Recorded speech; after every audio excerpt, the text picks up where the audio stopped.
All right, hello students. If you're watching this video, you should have already completed your do now and read the objective. I'm just reading this story out loud and I'll let you know when to stop, pause the video, go back and answer questions. Today we are finishing the story of Prometheus and Pandora's box. This is part 2. So the summary from yesterday is Prometheus, a generous god, went against Jupiter's orders and decided to give humanity fire. Let's preview the vocabulary that we're going to see in this story. Puny means small. Toiling means working. Tyrant is a controlling leader. A casket is a box.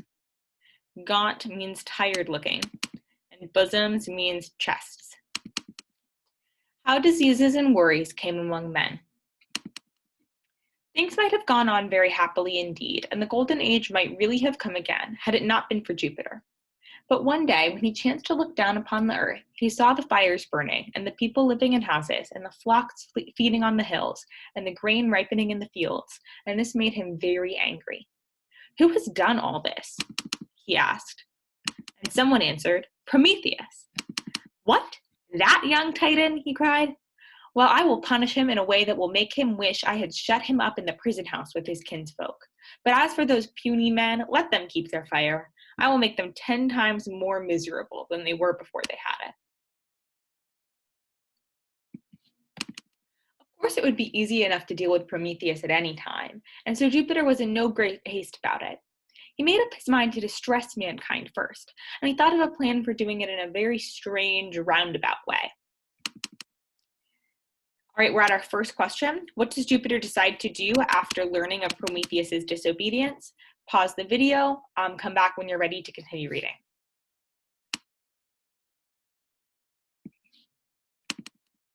In the first place, he ordered his blacksmith Vulcan, whose forge was in the center of a burning mountain, to take a lump of clay which he gave him and mold it into the form of a woman. Vulcan did as he was bidden, and when he had finished the image, he carried it up to Jupiter, who was sitting among the clouds with all the mighty folk around him.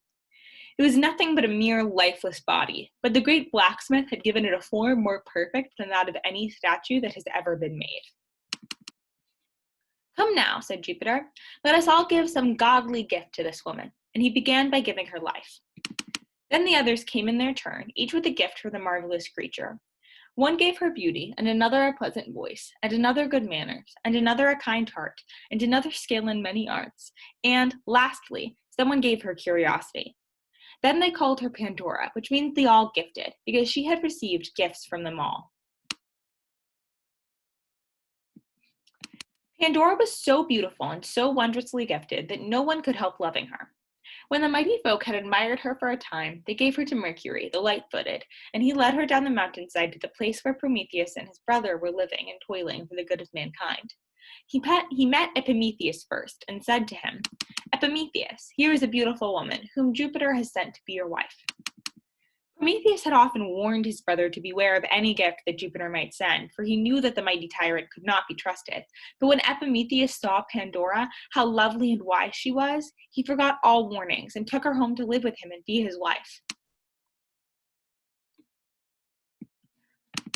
Pandora was very happy in her new home, and even Prometheus, when he saw her, was pleased with her loveliness. She had brought with her a golden casket, which Jupiter had given her at parting, in which he had told her held many precious things. But wise as Athena, the queen of the air, had warned her never, never to open it, nor look at the things inside. All right, our second question is, who does Jupiter create and send down to humanity? What is she like? You should answer that question in a complete sentence. Come back when you're ready to continue reading. Pause the video and come back when you're ready to continue reading.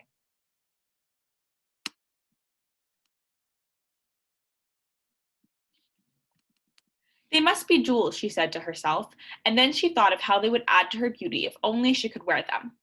"Why did Jupiter give them to me if I should never use them, nor so much as look at them?" she said. The more she thought about the golden casket, the more curious she was to see what was in it, and every day she took it down from its shelf and felt of the lid and tried to peer inside of it without opening it. "Why should I care for what Athena told me?" she said at last. "She is not beautiful, and jewels would be of no use to her. I think that I will look at them at any rate. Athena will never know.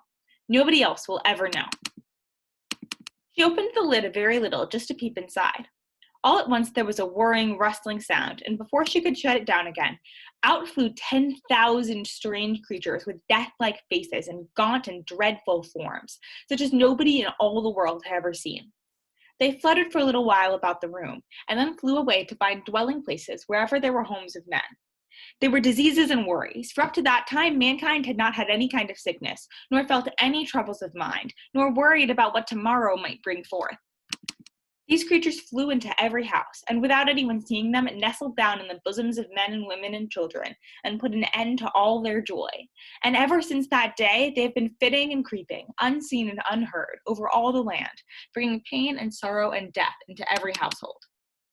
If Pandora had not shut down the lid so quickly, things would have gone much worse. But she closed it just in time to keep the last evil creatures from getting out. The name of this creature was Foreboding, and although he was almost half out of the casket, Pandora pushed him back and shut the lid so tight that he could never escape. If he had gone out into the world, men would have known from childhood just what troubles were going to come to them every day of their lives. They would never have had any joy or hope so long as they lived. And this was the way in which Jupiter sought to make mankind more miserable than they had been before Prometheus had befriended them. Your final question is, what does Pandora do with the box from Jupiter? What is the result? Pause the video, switch back over to your document, answer that question, come back when you're ready to continue. All right, the last thing you have to do today is your exit ticket.